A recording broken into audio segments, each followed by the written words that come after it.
الحمد للہ رب العالمین والصلاة والسلام علی سید المرسلین اما بعد فاعوذ باللہ من الشیطان الرجیم بسم اللہ الرحمن الرحیم الصلاة والسلام علیک یا رسول اللہ وعلی آلک واصحابک یا حبیب اللہ الصلاة والسلام علیک یا نبی اللہ وعلی آلک واصحابک یا نور اللہ۔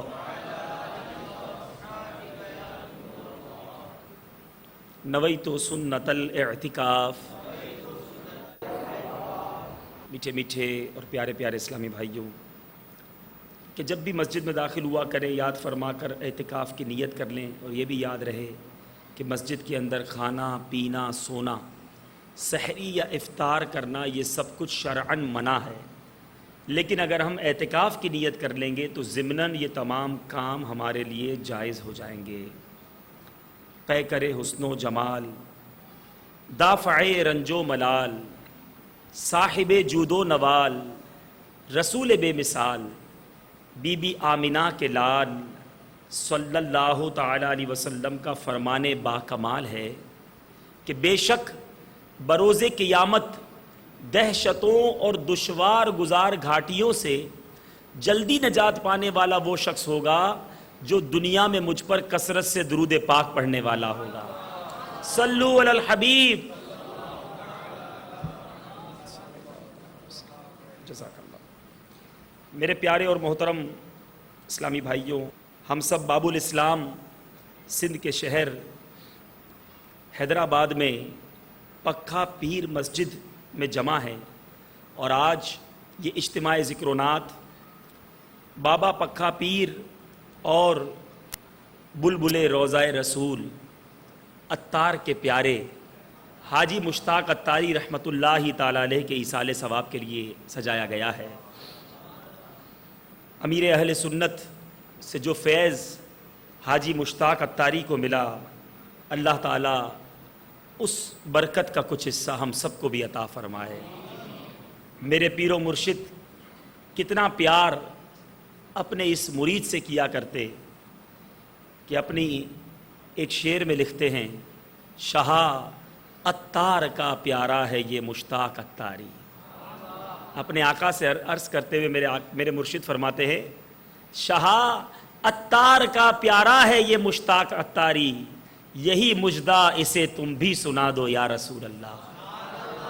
آج عطار کے پیارے کا تذکرہ ہے، اللہ تعالی ہم سب کو بھی عطار کا پیارا بنا دے، اور حاجی مشتاق عطاری رحمۃ اللہ تعالی علیہ کی قبر منور پر کروڑوں انوار و تجلیات کی بارش برسائے، کہ ایک مرید کے لیے اس سے بڑی سعادت کیا ہے کہ مرتے وقت اس کا نماز جنازہ اس کا پیر پڑھا دے، پھر جنازہ ہی نہیں اس کے جنازے کو کاندھا بھی اس کا پیر دے، اور جب قبر میں اتارا جائے تو پیر اپنے ہاتھوں سے مرید کو جنازہ اس کا قبر میں اتار دے۔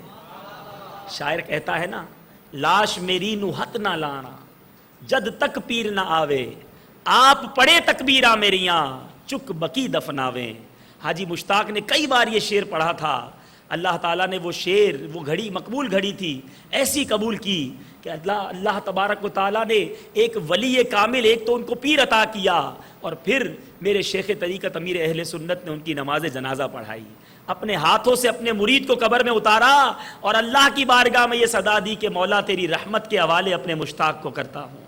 تو اللہ تعالیٰ وہ نصیب اور ان رفعتوں کا کچھ حصہ ہمیں بھی عطا فرمائے۔ چونکہ آج اولیاء کرام ہی کی یاد منانے ہم جمع ہوئے ہیں، تو چند اولیاء کرام ہی کے بارے میں، عبادت گزار لوگوں ہی کے بارے میں سننے کی سعادت حاصل کریں گے۔ میرے پیارے اور محترم اسلامی بھائیوں، روض الریاحین میں امام عبداللہ بن اسعد یافعی رحمۃ اللہ تعالی علیہ چند آیات کرام اور احادیث کرام بڑے پیارے انداز میں نقل فرماتے ہیں۔ اللہ تبارک و تعالی سورہ یونس کی آیت نمبر 62 تا 64 میں ارشاد فرماتا ہے، بسم اللہ الرحمن الرحیم الا ان اولیاء اللہ لا خوف علیہم ولا هم يحزنون الذین آمنوا وكانوا يتقون لهم البشرى في الحیاة الدنیا وفي الآخرة لا تبدیل لکلمات اللہ ذالک هو الفوز العظیم. خبردار، بے شک اللہ کے ولیوں پر نہ کچھ خوف ہے نہ وہ غمگین ہوں گے جو ایمان لائے اور پرہیزگار رہے. ان کے لیے بشارت ہے دنیا کی زندگی میں اور آخرت میں اللہ کے کلمات میں تبدیلی نہیں ہو سکتی. یہی بہت بڑی کامیابی ہے. قرآن مجید فرقان حمید میں اللہ تبارک و تعالیٰ ایک اور جگہ سورہ مائدہ میں آیت نمبر 54 میں ارشاد ہوتا ہے یحبوہم ویحبونہ، اور اللہ انہیں دوست رکھتا ہے اور وہ اللہ کو دوست رکھتے ہیں. سورہ آل عمران میں اللہ والوں کا تذکرہ اور اولیاء کرام کے بارے میں کچھ اس طرح ارشاد ہوتا ہے جس کا ترجمہ ہے کتاب والوں میں سے کچھ لوگ حق پر قائم ہیں، رات کی گھڑیوں میں اللہ کی آیتیں تلاوت کرتے اور سجدہ کرتے ہیں، اللہ اور قیامت کے دن پر ایمان لاتے ہیں اور نیکی کا حکم کرتے اور برائی سے روکتے ہیں اور نیک کاموں میں ایک دوسرے سے جلدی کرتے ہیں اور وہ لوگ نیکوں میں سے ہیں. آئیے آپ کو ایک حدیث پاک بخاری شریف کی حدیث پاک سناتا ہوں. حضرت ابو ہریرہ رضی اللہ تعالیٰ عنہ سے مروی ہے کہ انہوں نے کہا کہ رسول اللہ صلی اللہ تعالیٰ علیہ وسلم نے فرمایا کہ اللہ تبارک و تعالیٰ ارشاد فرماتا ہے جو میرے ولی سے عداوت کرے میں اس سے اعلان جنگ کرتا ہوں، اور جن اعمال کے ذریعے میرا بندہ میرا تقرب چاہتا ہے ان میں سب سے زیادہ میرے نزدیک وہ عبادتیں محبوب ہیں جو میں نے اس پر فرض کی، اور ہمیشہ میرا بندہ نوافل کے ذریعے میرا قرب حاصل کرتا رہتا ہے یہاں تک کہ میں اسے محبوب بنا لیتا ہوں، اور جب محبوب بنا لیتا ہوں تو میں اس کے کان ہو جاتا ہوں جس سے وہ سنتا ہے. اے اولیاء کرام کی شان منانے والوں، آج اللہ کے ولی کی یاد منانے کے لیے اس مسجد میں جمع ہونے والوں حدیث پاک کے یہ الفاظ سنیے اور جھوم جائیے. اللہ تبارک و تعالیٰ ارشاد فرماتا ہے یہاں تک کہ میں انہیں محبوب بنا لیتا ہوں، اور جب محبوب بنا لیتا ہوں تو میں اس کے کان بن جاتا ہوں جس سے وہ سنتا ہے، اس کی آنکھ ہو جاتا ہوں جس سے وہ دیکھتا ہے، اس کا ہاتھ ہو جاتا ہوں جس سے وہ پکڑتا ہے، اس کا پاؤں ہو جاتا ہوں جس سے وہ چلتا ہے. اگر وہ مجھ سے سوال کرتا ہے تو میں دیتا ہوں، اور اگر پناہ مانگتا ہے تو پناہ بخشتا ہوں. یہ شان ہے اولیاء کرام کی. بخاری شریف کی ہم نے حدیث پاک سنی. آئیے ایک اور حدیث پاک سنتے ہیں. بخاری شریف ہی کی حدیث ہے. حضرت ابو ہریرہ رضی اللہ تعالیٰ عنہ سے روایت ہے کہ نبی کریم صلی اللہ تعالیٰ علیہ وسلم نے فرمایا 7 ایسے اشخاص ہیں، 7 قسم کے لوگ ہیں کہ جنہیں اللہ تعالیٰ اس روز اپنے عرش کے سائے میں جگہ عنایت فرمائے گا جس روز اس کے سوا کوئی سایہ نہ ہوگا. غور کیجئے کتنا بڑا انعام ہوگا ان لوگوں کے لیے کہ قیامت کا دن ہوگا، نفسا نفسی کا عالم ہوگا، اور اس دن جب گرمی کے عالم میں چند لوگوں کو رب کے عرش کا سایہ مل جائے گا تو کتنے خوش نصیب ہوں گے وہ. تو میرے پیارے اسلامی بھائیوں، وہ 7 قسم کے لوگ کون ہیں؟ غور سے سنیے. میرے آقا فرماتے ہیں نمبر 1 عادل بادشاہ، عدل کرنے والا بادشاہ. نمبر 2 جس نے اپنی تمام عمر اللہ کی عبادت میں گزار دی. نمبر 3 وہ شخص جس کا دل مسجد سے وابستہ ہو. غور کیجئے آج مسجد میں آنے کے بعد سب سے زیادہ یہی جلدی ہوتی ہے کہ کب مسجد سے باہر نکلنا ہے.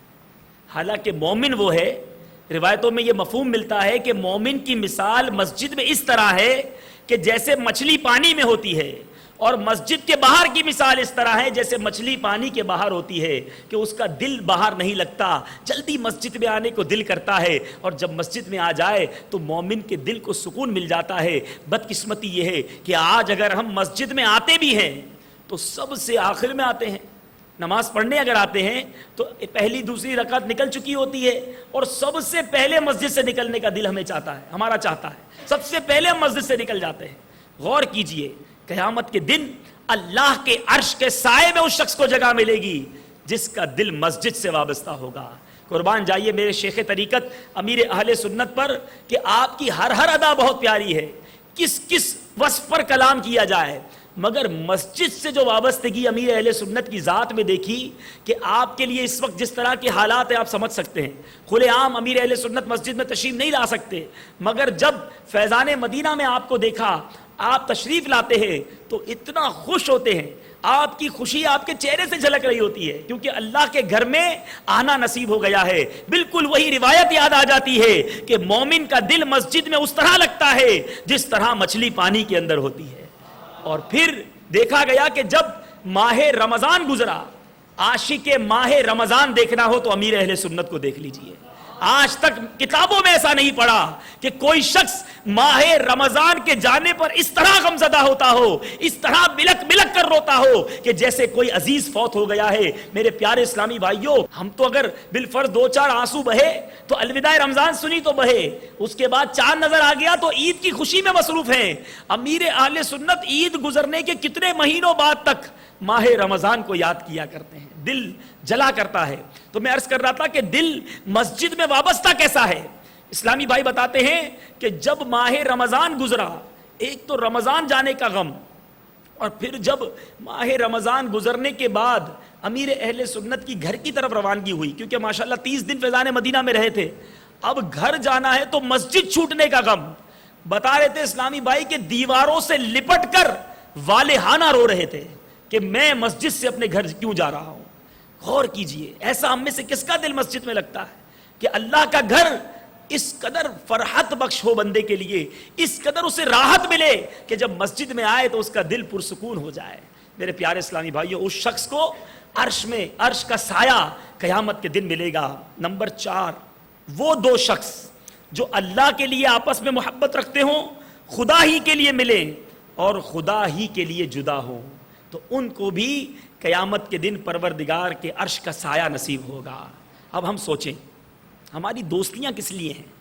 ہماری دوستی ہے کس لیے؟ دنیاوی فائدے کے لیے، انجوائمنٹ کے لیے، فرینڈ سرکل کے لیے؟ کبھی ہم نے اس بات کے لیے دوستی کی کہ میں اس لیے دوستی کروں کہ اپنے بھائی کو نمازی بنا دوں گا، یا اس لیے دوستی کی کہ یہ بھائی بڑا نیک ہے، یہ اسلامی بھائی بڑا پرہیزگار ہے، سچا عاشق رسول ہے، مدنی انعامات کا عامل ہے، مدنی قافلے کا مسافر ہے، ارے اس کا قرب پالوں گا تو میں بھی نیک بن جاؤں گا، میں بھی انشاءاللہ عبادت گزار بن جاؤں گا۔ تو اگر دوستی اس لیے ہو، محبت اس لیے ہو، اللہ کی رضا کے لیے ملنا ہو، تو میرے پیارے اسلامی بھائیوں، ان دونوں اسلامی بھائیوں کو قیامت کے دن انشاءاللہ رب کے عرش کا سایہ نصیب ہوگا۔ پھر نمبر 5، وہ شخص جسے کوئی منصب و جمال والی عورت بلائے تو وہ یہ کہہ دے کہ میں اللہ سے ڈرتا ہوں، یعنی برے کام سے اپنے آپ کو بچانے والا۔ نمبر 6، وہ شخص جو خیرات کر کے اس طرح چھپائے کہ اس کے دائیں ہاتھ کی نیکی کو بایاں ہاتھ بھی نہ جانے، یعنی سیدھے ہاتھ سے خیرات دے تو بائیں ہاتھ کو پتہ نہ ہو۔ اس طرح اخلاص کے ساتھ خیرات کرنے والا بھی انشاءاللہ قیامت کے دن پروردگار عالم کے عرش کے سائے میں ہوگا۔ اور واقعی خیرات دینے کے بعد، کسی غریب کی مدد کرنے کے بعد اس نیکی کو چھپانا، یہ بہت بڑے کمال کی بات ہے۔ یہاں تو جناب جی چاہتا ہے کہ مسجد میں امام صاحب اعلان کر دیں کہ ماں بدولت نے اتنے پیسے مسجد کو چندہ دیا ہے، فلاں حاجی صاحب کے لیے دعا کر دیں حضرت کے 5000 روپے عطا فرمائے ہیں۔ آج لوگ غریبوں کی مدد کرتے ہیں تو اخباروں میں تصویریں آتی ہیں کہ جناب فلاں سیٹھ صاحب جو ہیں وہ سلائی مشین بانٹ رہے ہیں، سائیکلیں بانٹ رہے ہیں، غریبوں کی مدد کر رہے ہیں، پیکج تقسیم کر رہے ہیں۔ غور کیجئے، آج یہ جو نیکی کر کے دوسروں کو دکھانے کا جی چاہ رہا ہے، اپنے دل سے خود ہی سوال کر لیجئے کہ اس میں للہیت کہاں ہے؟ لوگوں کو دکھلانا تو نہیں ہے۔ اگر خیرات اس لیے کی تھی کہ رب راضی ہو جائے تو پھر یہ اعلان کا کیا مقصد تھا؟ یہ اخبار میں ایڈ دینے کا کیا مقصد تھا؟ یہ لوگوں کو جتلانے کا کیا مقصد تھا؟ ہمارے ساتھ معاملہ ایسا ہے کہ ہم کوئی بھی نیکی کر لیں، یہ خیرات کی بات چھوڑ دیں، روزہ رکھ لیں، تہجد پڑھ لیں، ذکر و اذکار کر لیں، بس اب دل چاہتا ہے اچھا بیان کر لیں، تو بیان کرنے کے بعد اس طرح کے سوال کرتے ہیں کہ سامنے والا کہے کہ بیان ٹھیک تھا نا، تو جواب دے گا نہیں حضرت بڑا پیارا بیان کیا آپ نے، تو اچھا بھائی اب دل خوش ہو گیا۔ نعت پڑھی، وہ آج میرا گلا خراب تھا، نعت ٹھیک تو پڑھ لی نا میں نے، نہیں حضرت آپ نے تو ماشاءاللہ آج مدینہ مدینہ نعت پڑھ لیا، بھائی خوش ہو گئے. اب یہ نفس ہے ہمارے ساتھ، میرے ساتھ بھی ہے، آپ کے ساتھ بھی ہوتا ہوگا. اب اللہ تعالیٰ جس کو اخلاص عطا فرمائے، ورنہ ایسا برا حال ہے ہمارا کہ کوئی بھی نیکی کر لے، جب تک کوئی حوصلہ افزائی نہ کرے دل کو چین ہی نہیں آتا ہے. ارے بھائی میں بڑا تھکا ہوا ہوں. کیوں تھکے ہوئے ہیں؟ وہ اصل میں تہجد میں اٹھا تھا نا، تو پھر رات کو نیند نہیں ہو سکی، اس لیے بس تھوڑا تھکا ہوا ہوں. تو چلو بھائی تہجد بھی بتا دیا آپ نے. تو اب یہ لوگوں کو جو بتلانے کی مرض ہے، اللہ تعالیٰ حاجی مشتاق کے صدقے ہمیں اخلاص کی دولت عطا فرمائے کہ واقعی یہ ایسی نعمت ہے کہ اللہ جسے عطا فرمائے. بزرگوں نے بڑی پیاری تعریف بیان کی کہ اخلاص کی تعریف یہ ہے کہ جس طرح تم اپنے گناہوں کو چھپاتے ہو، اس طرح نیکیوں کو چھپانے والے بن جاؤ. بڑا آسان اور بڑا ایک کہتے ہیں نا وہ مجموعہ عطا کر دیا، ایک جملے کے اندر بہت ساری باتیں سکھا دی کہ میں اور آپ غور کریں کہ میری کوئی غلطی، میرا کوئی گناہ کسی کو پتا چل جائے، میں کیسا ڈرتا ہوں کہ نہیں یار میری خطا نہیں پتا چلنی چاہیے، میری کوئی عیب ہو گیا تو وہ کسی کو پتا نہ چلے. تو بالکل اسی طرح اگر تم اپنی نیکیوں کو چھپانے میں کامیاب ہو جاؤ، بزرگ فرماتے ہیں، تو سمجھ لو تم نے اخلاص کو حاصل کر لیا ہے. لیکن معاملہ الٹا ہے، آج گناہ تو چھپانے ہیں، نیکیاں سب کو بتانی ہیں، ڈھونڈ ڈھونڈ کے بتانی ہیں. تو میرے پیارے اسلامی بھائیوں، وہ شخص جو دائیں ہاتھ سے خیرات دے اور اس کے بائیں ہاتھ کو خبر نہ ہو، انشاءاللہ قیامت کے دن رب کے عرش کے سائے میں ہوگا. نمبر 7، ساتواں شخص کون ہوگا؟ کہ جو اللہ کو تنہائی میں یاد کرے تو اس کی آنکھیں اشک بار ہو جائیں. خوش نصیب ہوتے ہیں وہ لوگ جو اکیلے میں بھی روتے ہیں. اجتماع میں تو کبھی کبھی رونا آ ہی جاتا ہے، لوگوں کی دیکھا دیکھی، اور بالخصوص جو دعا کروانے والے ہیں، جو منچ پر بیٹھ کر بیان کرتے ہیں، اللہ تعالیٰ وہ واقعی زیادہ آزمائش میں ہیں. اپنے دل سے غور کریں کہ مجھے اجتماع ہی میں رونا کیوں آتا ہے، مجھے جناب بیان میں خود دعا کرتا ہوں جب ہی رونا کیوں آتا ہے، کبھی اکیلے میں بھی رویا میں. کتنی پیاری بات میرے آقا نے ارشاد فرمائی، جو تنہائی میں اپنے رب کو یاد کرے اور اس وقت اس کی آنکھیں اشک بار ہو جائیں، تو وہ شخص بھی قیامت کے دن رب العالمین کے عرش کے سائے میں ہوگا. اے میرے پیارے اور محترم اسلامی بھائیوں، رونے والی آنکھیں مانگو. رونا سب کا کام نہیں، رونے والی آنکھیں مانگو. رونا سب کا کام نہیں. ذکر محبت عام ہے لیکن سوز محبت عام نہیں. آئیے چند بزرگان دین کے واقعات آپ کی بارگاہ میں پیش کروں کہ کس طرح خوف خدا میں وہ رویا کرتے. وہ لوگ نیک تھے، وہ لوگ عبادت گزار تھے، ارے انہوں نے گناہ نہیں کیے تھے، مگر پھر بھی اپنے رب کے خوف سے رویا کرتے. اور آج ہم ہیں کہ کوئی دن ایسا نہیں ہوتا کہ گناہ نہ ہو. ارے کوئی ایک دن تو ایسا ہو جائے کہ جب ہم سے گناہ نہ ہو. ڈیلی گناہ ہو رہا ہے، ہمارا گناہوں کا میٹر ہے کہ چلتا جا رہا ہے، اور یہ آنکھیں ہیں کہ ندامت سے بہتی نہیں ہیں، یہ دل ہے کہ خوف سے لرزتا نہیں ہے. روض الفائق فی المواعظ الرقائق میں مبلغ اسلام الشیخ شعیب حریفیش رحمۃ اللہ تعالی علیہ کیا خوب لکھتے ہیں کہ حضرت سیدنا آدم علیہ الصلوۃ والسلام کو جب جنت سے اتارا گیا تو ابو البشر ہونے کے باوجود آپ 40 سال تک روتے رہے. حضرت سیدنا یعقوب علیہ السلام حضرت سیدنا یوسف علیہ السلام کے غم میں اس قدر روئے کہ آپ کی آنکھیں سفید ہو گئیں. حضرت سیدنا داؤد علیہ نبینا علیہ الصلوۃ والسلام اپنی لغزش پر 40 سال تک روتے رہے. آپ نے اتنا عرصہ ندامت سے اپنا سر اوپر نہ اٹھایا. پھر ندا دی گئی، اے داؤد ہم نے تیری لغزش معاف فرما دی، اور محبت دنیا میں ایک بار ملتی ہے، دوبارہ نہیں ملتی. اے میرے پیارے اسلامی بھائیوں، خوش نصیب ہوتے ہیں وہ اسلامی بھائی جو اللہ کے خوف سے آنسو بہاتے ہیں. آقائے دو جہاں، شہنشاہ مدینہ منورہ، قرار قلب و سینہ، صاحب معطر پسینہ، باعث نزول سکینہ، فیض گنجینہ، صلی اللہ تعالی علیہ وسلم کا فرمان مغفرت نشان ہے. اللہ عز و جل کو کوئی شے 2 قطروں سے زیادہ پسند نہیں ہے. نمبر 1 خوف الہی سے بہنے والے آنسو کا قطرہ، اور نمبر 2 اللہ عز و جل کی راہ میں بہنے والے خون کا قطرہ.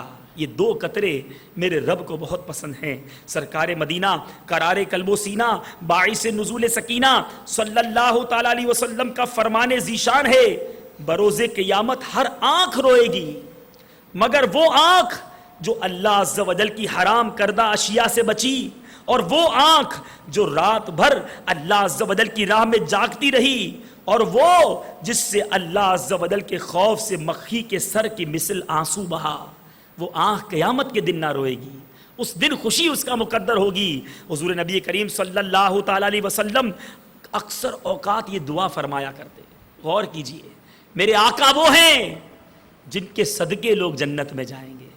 ارے جو رب کی عطا سے مالک جنت ہیں، میرے آقا کیا دعا کرتے ہماری تربیت کے لیے، اے اللہ مجھے رونے والی آنکھیں عطا فرما،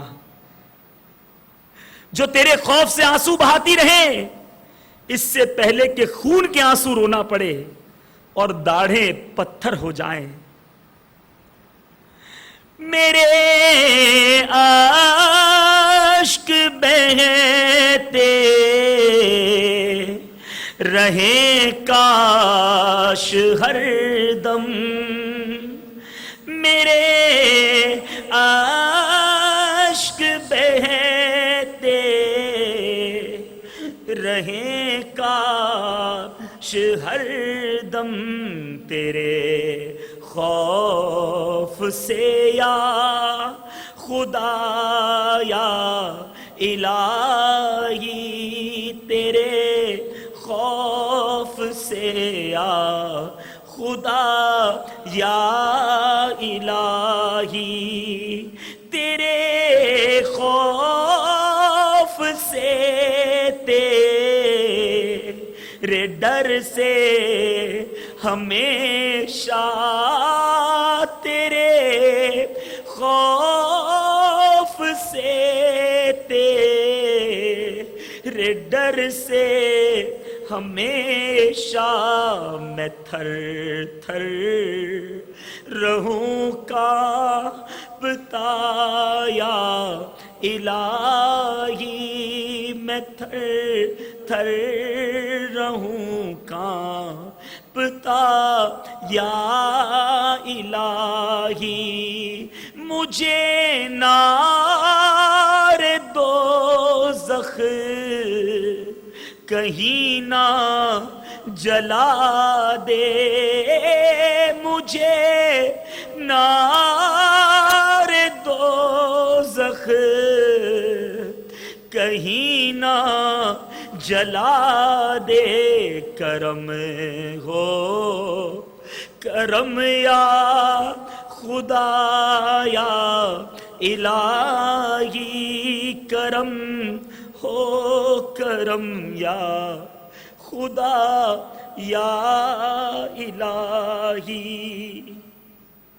حضرت سیدنا نظر بن سعد رحمت اللہ تعالی علیہ فرماتے ہیں کہ کسی کی آنکھ سے خشیت الہی سے آنسو بہتے ہیں تو اللہ عز و جل اس کے چہرے کو جہنم پر حرام فرما دیتا ہے، اگر اس کے رخسار پر بہہ جائیں تو قیامت کے دن وہ ذلیل نہ ہوگا اور نہ اس پر کوئی ظلم ہوگا، اور اگر کوئی غمگین شخص اللہ عز و جل کے خوف سے کچھ لوگوں میں روئے تو اللہ عز و جل اس کے رونے کے سبب ان لوگوں پر بھی رحم فرماتا ہے۔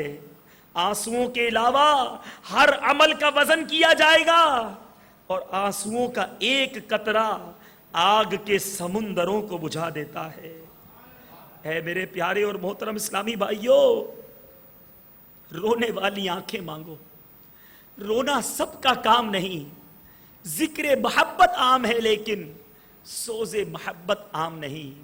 میرے پیارے اور محترم اسلامی بھائیوں، منقول ہے قیامت کے دن ایک شخص کو لایا جائے گا اور پروردگار عالم اس سے اس کے گناہوں کے بارے میں سوال کرے گا۔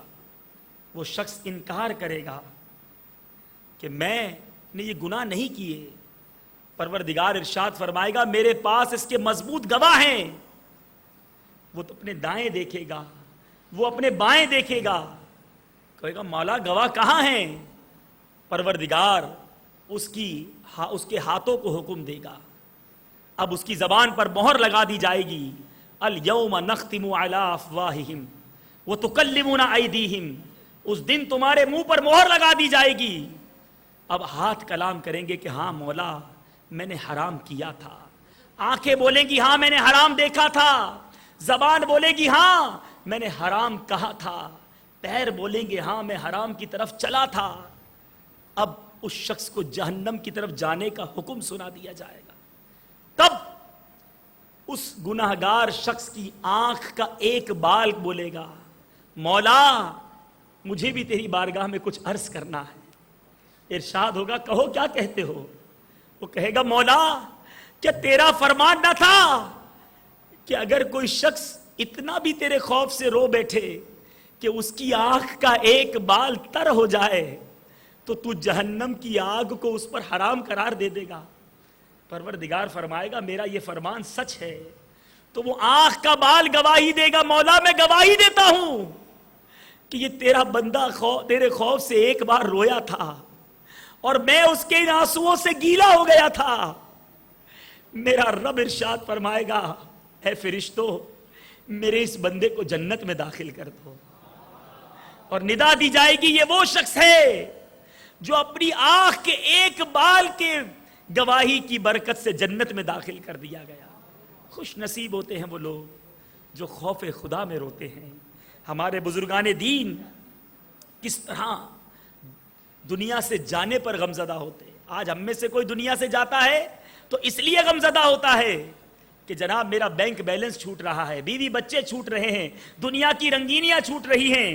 حضرت سیدنا یزید رکاشی رحمت اللہ تعالی علیہ اپنی موت کے وقت رونے لگے تو لوگوں نے عرض کی حضور آپ کیوں رو رہے ہیں؟ تو ارشاد فرمایا میں اس وجہ سے روتا ہوں کہ اب مجھے راتوں کے قیام، دن کے روزوں اور ذکر کی مجالس میں حاضری کا موقع نہ ملے گا۔ عبادت سے دور ہونے پر رو رہے ہیں۔ ایک عابد اپنی موت کے وقت رونے لگا، اس سے وجہ دریافت کی گئی تو اس نے جواب دیا کہ میں اس بات پر روتا ہوں کہ روزے دار روزے رکھیں گے لیکن میں ان میں نہ ہوں گا، ذاکرین ذکر کریں گے لیکن میں ان میں نہ ہوں گا، نمازی نمازیں پڑھیں گے لیکن میں ان میں نہ ہوں گا۔ آئے ہائے، ارے دنیا سے جا رہے ہیں تو اس بات کا غم ہے کہ رب کی عبادت چھوٹ رہی ہے، اور ہم دنیا میں رہ کر رب کی عبادتیں نہیں کر رہے، دنیا میں رہ کر ہمارے پاس وقت نہیں ہے عبادت کرنے کا۔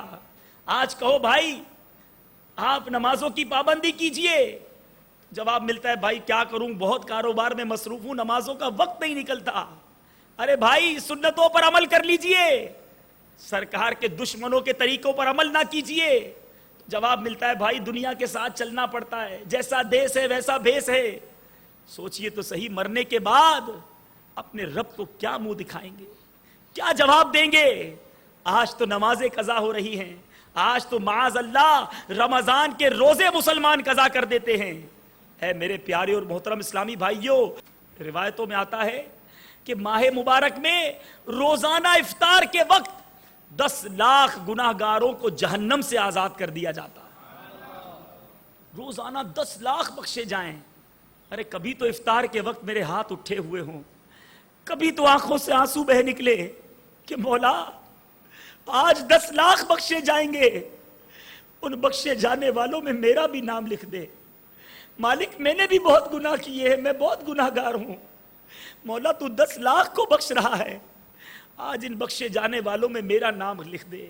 اور روایتوں میں آتا ہے کہ جب رمضان میں جمعرات کی رات آتی ہے اور جمعہ کا دن آتا ہے تو ہر لمحے 10 لاکھ گناہگاروں کو جہنم سے آزاد کیا جاتا ہے۔ گویا مغفرت عام ہے، ایک ایسا اناؤنسمنٹ ہے کہ آ جاؤ میرے مجرموں، آ جاؤ۔ اللہ تعالیٰ کی طرف سے گویا یہ پکار ہے کہ اس کے دامن رحمت سے وابستہ ہو جاؤ۔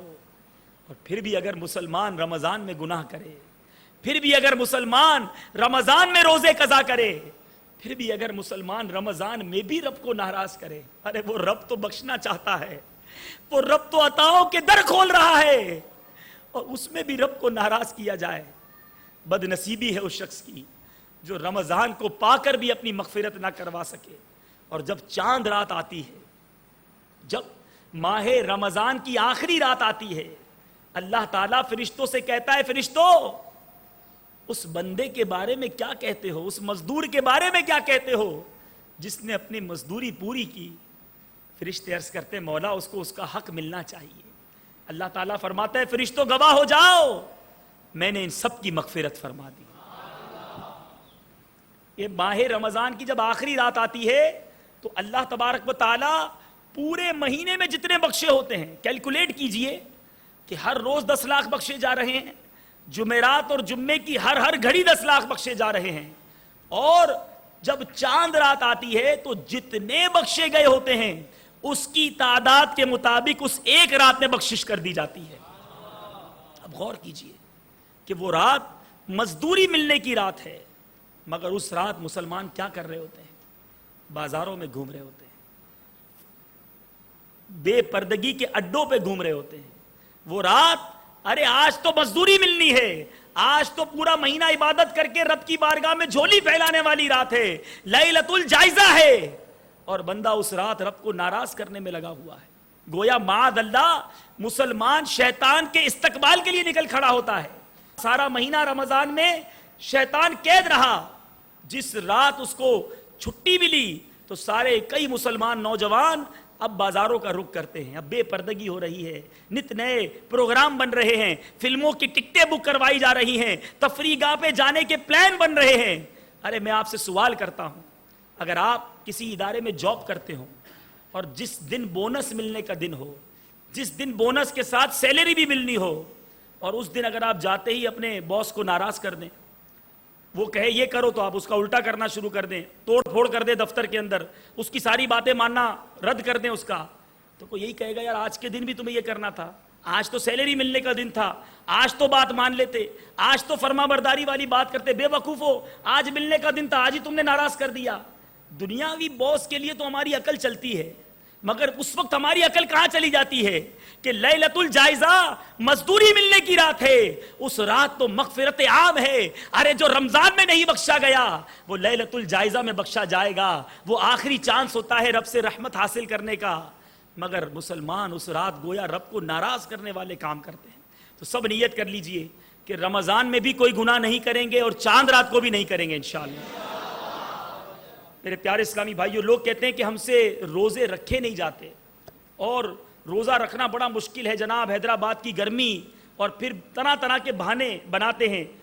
آئیے میں آپ کو ایک روایت سناتا ہوں، صلو علی الحبیب صلی اللہ تعالی۔ حجاج بن یوسف ایک مرتبہ دوران سفر حج مکہ معظمہ اور مدینہ منورہ کے درمیان ایک منزل میں اترا اور دوپہر کا کھانا تیار کروایا اور اپنے چوبدار سے کہا کہ کسی مہمان کو لے آؤ۔ جو چوکیدار تھا وہ خیمے سے باہر نکلا تو اسے ایک اعرابی لیٹا ہوا نظر آیا، اس نے اسے جگایا اور کہا چلو تمہیں امیر حجاج بلا رہے ہیں۔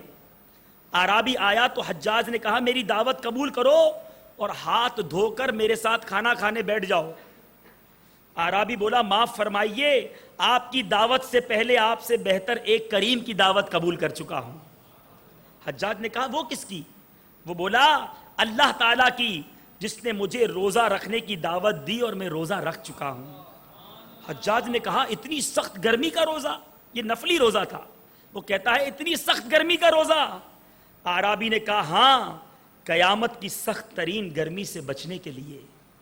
حجاج نے کہا آج کھانا کھا لو، یہ روزہ کل رکھ لینا۔ اعرابی بولا کیا آپ اس بات کی ضمانت دیتے ہیں کہ میں کل تک زندہ رہوں گا؟ حجاج نے کہا یہ بات تو نہیں۔ تو اعرابی بولا پھر وہ بات بھی نہیں۔ یہ کہہ کر وہ چل دیا۔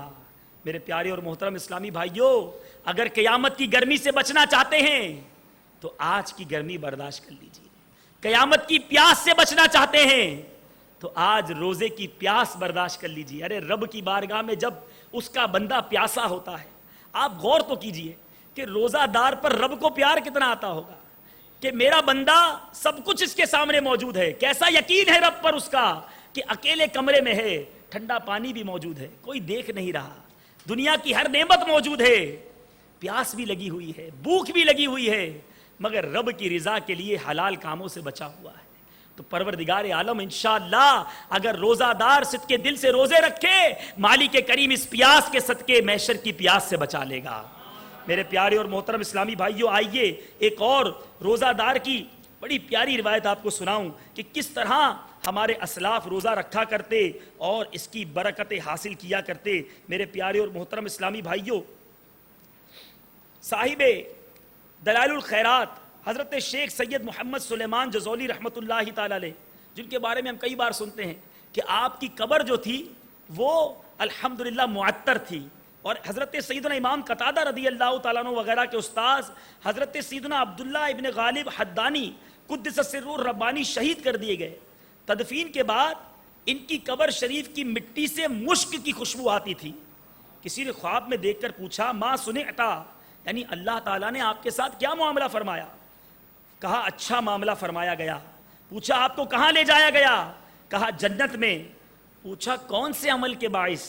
فرمایا ایمان کامل، تہجد اور گرمیوں کے روزوں کے سبب۔ پھر پوچھا آپ کی قبر سے مشک کی خوشبو کیوں آ رہی ہے؟ تو جواب دیا یہ میری تلاوت اور روزوں میں پیاس کی خوشبو ہے۔ ارے سرکار کے غلام جب قبر میں جاتے ہیں تو ان کی قبر مہکا دی جاتی ہے۔ پچھلے ہی دنوں مفتی دعوت اسلامی حضرت علامہ مفتی محمد فاروق اتاری علیہ رحمۃ اللہ الباری کی قبر کا بھی منظر آپ نے دیکھا کہ آج 3.5 سال گزرنے کے باوجود کس طرح ان کی قبر مہک رہی تھی کہ اسلامی بھائی جو وہاں موجود تھے وہ کہتے ہیں کہ قبر سے خوشبو کی لپٹیں آ رہی ہیں، اور 3.5 سال گزرنے کے بعد بھی آپ کی میت جو ہے، آپ کا جسم اطہر جو ہے وہ سلامت ہے، امامہ سلامت ہے۔ تو اے میرے پیارے اسلامی بھائیوں، آج پروردگار کی اطاعت کر لیجئے، آج رمضان میں عبادت کر لیجئے۔ اگر معاذ اللہ روزوں میں سستی رہی ہے، مدنی چینل کے جو ناظرین یہ دیکھ رہے ہیں، اگر آپ میں سے بھی کوئی روزوں میں سستی کرتا ہے، آج نیت کر لیجئے کہ انشاءاللہ رمضان کے پورے روزے رکھ کر اپنے رب کو راضی کریں گے تو دنیا بھی معطر ہو جائے گی انشاءاللہ، اور مرنے کے بعد قبر بھی معطر ہو جائے گی۔ تو نیت کر لیں انشاءاللہ آج کے بعد ہم کوئی روزہ ترک نہیں کریں گے۔ اے میرے پیارے اور محترم اسلامی بھائیوں، روزے نہ رکھنا یہ بہت زیادہ عذاب کا موجب ہے کہ بعض اوقات بڑی چھوٹی چھوٹی سی بات پر لوگ روزہ توڑ دیا کرتے ہیں اور روزہ نہیں رکھا کرتے کہ جناب اللہ معاف کرنے والا ہے۔ میرے پیارے اسلامی بھائیوں، یہ بہت بڑی جرت ہے، روزہ نہ رکھنا یہ بہت بڑی جرت ہے کہ بہت سے لوگوں کو دیکھا گیا ہلکا سا سر میں درد ہوا تو روزہ چھوڑ دیا۔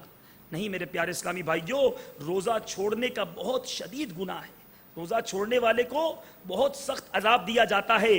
آئیے میں آپ کو بتاتا ہوں کہ کس طرح روزہ نہ رکھنے والے سے رب ناراض ہوتا ہے۔ آج جو لوگ روزہ نہیں رکھتے وہ اپنے آپ کو توبہ کے لیے تیار کر لیجئے، اور اس ماہ مبارک میں خوب نیت کر لیجئے۔ حضرت سیدنا ابو ہریرہ رضی اللہ تعالیٰ عنہ سے روایت ہے، سرکار والا تبار باذن پروردگار دو جہاں کے مالک و مختار شہنشاہ ابرار صلی اللہ تعالیٰ علیہ وسلم فرماتے ہیں، جس نے رمضان کے ایک دن کا روزہ بغیر رخصت و بغیر مرض افطار کیا تو زمانے بھر کا روزہ بھی اس کی قضا نہیں ہو سکتا، اگرچہ بعد میں رکھ بھی لے۔ یعنی وہ فضیلت جو رمضان المبارک میں روزہ رکھنے کی تھی اب کسی طرح نہیں پا سکتا۔ میرے پیارے اسلامی بھائیوں، حضرت سیدنا ابو امامہ باہلی رضی اللہ تعالیٰ عنہ فرماتے ہیں، میں نے سرکار مدینہ سلطان باقرینہ قرار قلب و سینہ صاحب معطر پسینہ صلی اللہ تعالیٰ علیہ وسلم کو یہ فرماتے سنا، میں سویا ہوا تھا تو خواب میں 2 شخص میرے پاس آئے اور مجھے ایک دشوار گزار پہاڑ پر لے گئے۔ جب میں پہاڑ کے درمیانی حصے پر پہنچا تو وہاں بڑی سخت آوازیں آ رہی تھیں۔ میں نے کہا یہ کیسی آوازیں ہیں؟ تو مجھے بتایا گیا یہ جہنمیوں کی آوازیں ہیں۔ پھر مجھے اور آگے لے جایا گیا تو میں کچھ ایسے لوگوں کے پاس سے گزرا کہ ان کو ان کے ٹخنوں کی رگوں میں باندھ کر الٹا لٹکایا گیا تھا اور ان لوگوں کے جبڑے پھاڑ دیے گئے تھے جن سے خون بہ رہا تھا۔ تو میں نے پوچھا یہ کون لوگ ہیں؟ تو مجھے بتایا گیا یہ لوگ روزہ افطار کرتے تھے قبل اس کے کہ روزہ افطار کرنا حلال ہو۔ میرے پیارے اسلامی بھائیوں، رمضان کا روزہ بلا اجازت شرعی توڑ دینا بہت بڑا گناہ ہے۔ وقت سے پہلے افطار کرنے سے مراد یہ ہے کہ روزہ تو رکھ لیا مگر سورج غروب ہونے سے پہلے جان بوجھ کر کسی صحیح مجبوری کے بغیر توڑ ڈالا۔ میرے پیارے اسلامی بھائیوں، اس میں تو وہ عذاب بیان کیا گیا ہے جو روزہ رکھ کر توڑ دیتے ہیں۔ جو بلا عذر شرعی روزہ رمضان ہی ترک کر دیتا ہے وہ بھی سخت گناہگار اور عذاب نار کا حقدار ہے۔ تو آئیے آپ بھی جو یہاں موجود ہیں اجتماع پاک میں اور جو مدنی چینل کے ناظرین اس سلسلے کو سنیں وہ بھی نیت کر لیں کہ انشاءاللہ ماہ رمضان کا ایک روزہ بھی نہیں چھوڑیں گے، انشاءاللہ سارے روزے رکھیں گے انشاءاللہ۔ آج عبادت گزاروں کے واقعات سنے، آج ہم نے اللہ کے ولیوں کا تذکرہ سنا ہے۔ ماہ مبارک ہمیں پیغام دیتا ہے، یہ پورا مہینہ ہمیں عبادت کا درس دیتا ہے۔ میرے پیارے اسلامی بھائیوں، اس مہینے کے اندر ہمیں گویا پریکٹس کا موقع ملتا ہے، روزہ رکھ کر، با جماعت نمازیں پڑھ کے، مسجد میں بار بار آ کر، تراویح پڑھ کر تلاوت قرآن پاک ہو، نیکیاں ہوں، اس کا درس ملتا ہے۔ گویا مدنی انعامات پر عمل کرنے کا بہترین موقع ماہ رمضان ہے۔ آپ چاہیں تو 72 کے 72 مدنی انعامات پر عمل جو ہے آپ ماہ رمضان میں کر سکتے ہیں۔ تو میرے پیارے اسلامی بھائیوں، اور اگر جس طرح میں نے عرض کیا کہ یہ تو پورا مہینہ رحمتوں بھرا ہے، تو اس مہینے میں کیا کرنا چاہیے، اس سے پہلے میں آپ کو ایک بہار سناتا ہوں تاکہ آپ کو اندازہ ہو کہ دعوت اسلامی کے ماحول میں جو اسلامی بھائی مدنی ماحول میں رمضان گزارتے ہیں ان پر کیسا کرم ہوتا ہے۔ دعوت اسلامی کی تنظیمی تحصیل جنت البقیع باب المدینہ نیو کراچی کے ایک اسلامی بھائی کے بیان کا خلاصہ ہے کہ عام نوجوانوں کی طرح میں بھی فیشن کی اندھیری وادیوں میں بھٹک رہا تھا، زندگی کے شب و روز گناہوں میں بسر ہو رہے تھے۔ الحمدللہ عز و جل میری تقدیر کا ستارہ چمکا اور میں نے ماہ رمضان المبارک میں تبلیغ قرآن و سنت کی عالمگیر غیر سیاسی تحریک دعوت اسلامی کے مدنی ماحول میں عاشقان رسول کے ساتھ اجتماعی اعتکاف میں بیٹھنے کی سعادت حاصل کی۔ عاشقان رسول کی صحبت میں جو کچھ سیکھا اس کو لفظوں میں بیان کرنا مشکل ہے۔ آئندہ ہمیشہ کے لیے گناہوں سے بچنے کا عزم مصمم کیا، امامہ شریف کا تاج سر پر سجایا، داڑھی مبارک کے ذریعے اپنے چہرے کو مدنی رنگ چڑھایا۔ 29 رمضان المبارک کی شب معتکفین نے مل کر مسجد کی صفائی وغیرہ کی ترکیب بنائی، پھر عبادت میں مشغول ہوئے۔ اس دوران میں نے دیکھا کہ ایک بزرگ ہستی جن کا چہرہ روشن تھا وہ قریب آئے اور انہوں نے بڑھ کر مجھ گناہگار سے مصافحہ کیا، جس کی ٹھنڈک میں نے اپنے دل میں محسوس کی۔ میرے دل میں خیال آیا کہ یہ حضرت سیدنا جبریل امین علیہ السلام ہے، اور ہو سکتا ہے کہ آج شب قدر ہو، کیونکہ حدیث پاک میں ہے شب قدر میں جبریل امین زمین پر تشریف لاتے اور عبادت گزاروں سے مصافحہ کرتے ہیں۔ فضل رب سے ہو دیدار روح الامین، مدنی ماحول میں کر لو تم اعتکاف، راحت و چین پائے گا قلب حزین، مدنی ماحول میں کر لو تم اعتکاف، گانے باجوں کو سننے سے توبہ کرو، مدنی ماحول میں کر لو تم اعتکاف، اور گیت تم کبھی نہ گایا کرو، مدنی ماحول میں کر لو تم اعتکاف، چھوڑ دو بھائی رزق حرام، مدنی ماحول میں کر لو تم اعتکاف، آؤ کرنے لگو گے بہت نیک کام، مدنی ماحول میں کر لو تم اعتکاف، تم کو تڑپا کے رکھ دے گو درد کمر، مدنی ماحول میں کر لو تم اعتکاف، پاؤ گے تم سکون ہوگا ٹھنڈا جگر، مدنی ماحول میں کر لو تم اعتکاف، رنگ رلیاں منانے کا چسکا مٹے، مدنی ماحول میں کر لو تم اعتکاف، رقص کی محفلوں کی نحوست چھٹے، مدنی ماحول میں کر لو تم اعتکاف، آؤ فیضان سنت کو پاؤ گے تم، مدنی ماحول میں کر لو تم اعتکاف، انشاءاللہ جنت میں جاؤ گے تم، مدنی ماحول میں کر لو تم اعتکاف۔ یہ ہے مدنی ماحول میں اعتکاف کی برکتیں۔ الحمدللہ دعوت اسلامی کے مدنی ماحول میں 30 روزہ مدنی اعتکاف کروایا جاتا ہے۔ یہ آپ اگر پچھلے 300-400 سال کی تاریخ بھی اٹھا کر دیکھیں تو کتابوں میں بھی نہیں ملتا کہ کسی اور تحریک نے اس طرح اجتماعی طور پر 30 روزہ اعتکاف کروایا ہو۔ ہاں اگر کتابیں پڑھیں تو یہ پتہ چلتا ہے کہ میرے آقا علیہ الصلوۃ والسلام نے اپنی زندگی میں ایک بار 30 دن کا بھی اعتکاف فرمایا تھا۔ آئیے اس سنت کو بھی ادا کرنے کی نیت کر لیجئے۔ مبارک ہو آپ کے شہر حیدرآباد میں فیضان مدینہ کے اندر انشاءاللہ 30 دن کا اعتکاف کروایا جائے گا۔ پورا سال پڑا ہے دوسرے کام کرنے کے لیے، ارے یہ مہینہ تو مغفرت حاصل کرنے کا مہینہ ہے۔ آئیے نیتیں کیجئے اور انشاءاللہ ہمت کیجئے، اور تو 30 دن کے اعتکاف کی نیت کر لیجئے۔ کون کون نیت کرتا ہے انشاءاللہ 30 دن کے اعتکاف کی؟ ماشاءاللہ سبحان اللہ، اور ہمت کیجئے، پیچھے والے بھی ہمت کریں۔ یہ لمحے زندگی میں بار بار آیا نہیں کرتے، ماشاءاللہ 30 دن کی جو نیت نہیں کر سکتے وہ 10 دن کی نیت کر لیں انشاءاللہ، 10 دن آخری عشرے کی، سبحان اللہ۔ اللہ تبارک و مدنی چینل کے ناظرین بھی نیت کر لیں۔ اللہ تبارک و تعالی ہم سب کو ماہ مبارک کی برکتیں عطا فرمائے، اور اس مہینے کو صحت و عافیت کے ساتھ ہم سب کو عطا فرمائے، اور اللہ تعالی حاجی مشتاق کے صدقے ہمیں بھی اپنے عبادت گزار بندوں میں شامل فرمائے، آمین بجاہ